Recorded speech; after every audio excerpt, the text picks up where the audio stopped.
আসসালামু আলাইকুম বন্ধুরা, আশা করি আপনারা অনেক ভালো আছেন। আমরাও অনেক ভালো আছি। আজকে নিয়ে এসেছি ছোট মাছের রেসিপি। চলুন ছোট মাছের রেসিপিটা দেখাই আজকে কিভাবে ছোট মাছটা রান্না করা হয়। আমি এখানে পেঁয়াজ কাঁচামরিচ কিছুটা নিয়েছি, ভালো করে নেড়েচেড়ে নেব কিছুক্ষণ।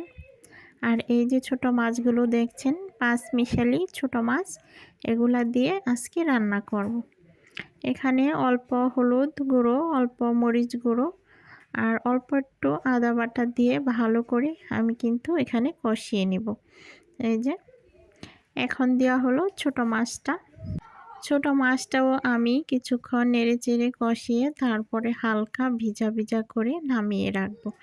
এই যে দেখুন রান্নার এটা শুরু করে দিয়েছি, কিছুক্ষণের ভিতরেই নামিয়ে নিব, তারপর আপনাদের দেখাবো। এই যে বন্ধুরা এসে পড়েছি, রান্নাটা হয়ে গেছে। বলুন তো আজকে ছোট মাছের রেসিপিটা কেমন হয়েছে, কালারটা দেখতে কেমন হয়েছে, আর খেতেও আশা করি কেমন লাগবে অবশ্যই কমেন্ট করে জানাবেন। আজকের মতো বন্ধুরা এ পর্যন্তই। সবাই ভালো থাকুন, সুস্থ থাকুন।